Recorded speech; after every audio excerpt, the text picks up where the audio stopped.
जो पिछले काफ़ी समय से चेन स्नैचिंग की वारदात हो रही थी, उनको सुलझाने के लिए, आरोपियों का पता लगाने के लिए जो हमारी हमने टीमें गठित की हुई थी, उसमें से जो सीआईए धारवाड़ा की टीम थी उसको इन स्नैचिंग की वारदातों के जो अपराधी हैं उनकी पहचान करने में जो है सफलता प्राप्त हुई है।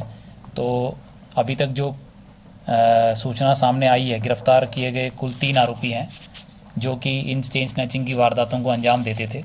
और इन तीनों के नाम जो हैं यूसुफ, सलीम और नसीम हैं। सर यूसुफ, सलीम और नसीम। ये डिटेल आपको अभी प्रिंट आउट और दे देंगे। और इन तीनों अपराधियों से पूछताछ में ये बात सामने आई है कि इन्होंने अब तक रेवाड़ी ज़िले में पिछले 2 साल में कुल 30 से ज़्यादा वारदात, जिसमें से 37 अभी तक आइडेंटिफाई हो चुकी हैं, जो इन्होंने वारदात यहाँ पर अंजाम जिनको दिया है। और रेवाड़ी ज़िले के अलावा जो गुड़गांव ज़िले में भी इन्होंने अपनी वारदातें जो बताई हैं अभी तक पूछताछ में सामने आई हैं, 20 से ज़्यादा वारदातें इन्होंने गुड़गांव ज़िले में भी की हैं। और सारी की सारी वारदातें चेन स्नैचिंग की हैं, जो महिलाओं से चेन स्नैचिंग ये करते थे। इनका जो तरीका है चेन स्नैचिंग का, वो मोटरसाइकिल बाइक यूज़ करके, और इन्होंने 2 बाइक इस पर्पस के लिए रखी हुई थी। दोनों की दोनों जो पल्सर बाइक्स हैं वो रिकवर कर ली गई हैं। और उस बाइक्स का जो कलर होता था उसको ये अगली वारदात करने से पहले जो है उसका कलर उस पर नया पेंट कर देते थे, ताकि जो है ये अपनी बाइक जो है उसकी आइडेंटिटी छुपा सकें। उसके साथ साथ इसी गैंग ने पिछले साल एक वारदात हुई थी यहाँ मॉडल टाउन में।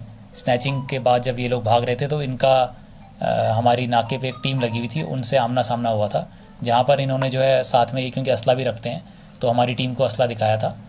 तो वो वारदात भी जो असले के साथ इन्होंने हमारी टीम को असला दिखा के वहाँ पर, मतलब वेपन दिखा के, और वहाँ से भाग निकल गए थे, वो वारदात भी इन्हीं तीनों ने करी थी, इन्हीं दोनों लड़कों ने करी थी। क्योंकि ये 3 हैं, 3 में से आते वारदात के लिए 2 ही थे, रोटेट करके। और जो असला इन्होंने प्रयोग किया था और जो कि ये कैरी भी करते थे हर वारदात के समय, वो भी इनसे रिकवर कर लिया गया है।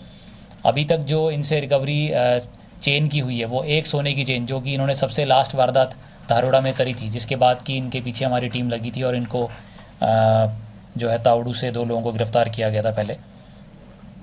उनसे जो एक सोने की चेन जो सबसे लास्ट में जो इन्होंने छीनी है वो बरामद कर ली गई है।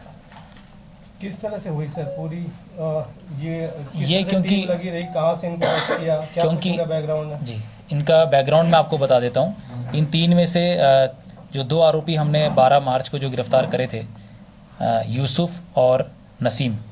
यूसुफ के खिलाफ ऑलरेडी जो है 11 मामले चोरी के और छीना झपटी के पहले से दर्ज हैं, गुड़गांव, फरीदाबाद और नूह ज़िले में, जिनमें कि ये जो है गिरफ्तार भी हुआ था। और नसीम के खिलाफ जो है 3 मामले चोरी के और छीना झपटी के पहले से नूह में और गुड़गांव में दर्ज है। तो जैसे ही यहाँ पर स्नैचिंग्स हो रही थी तो हमने टीमें गठित की हुई थी, जो कि जो कच्चे रास्ते हैं, क्योंकि ये लोग मेन हाईवे और जो मेन मुख्य मार्ग हैं उनका प्रयोग नहीं करते थे स्नैचिंग की वारदात के बाद भागने के लिए। तो जो भी रास्ते थे दूसरे, उन पर भी हमने जो है नाकाबंदी की हुई थी और टीम्स डिप्लॉय की हुई थी। तो जैसे ही सूचना आती थी कि इस प्रकार की कोई bike suspected without number plate या नंबर चेंज किया हुआ और तेज़ रफ्तार में, क्योंकि ये लोग भागते हैं, और हुलिया भी इनका जो पहले की वारदात में था, वो जो फुटेज जहाँ जहाँ अवेलेबल थी वो निकाली गई थी। और तो इन सब की मदद से जो है हमारी टीम ने इनको ट्रेस किया और तावड़ू से इनको दोनों लड़कों को गिरफ्तार किया गया है। सर अभी तक की जांच में कुछ और भी लोग इनके साथ शामिल हैं? इसमें अभी तक 3 लोग तो जो वारदात को अंजाम देते थे वो हैं।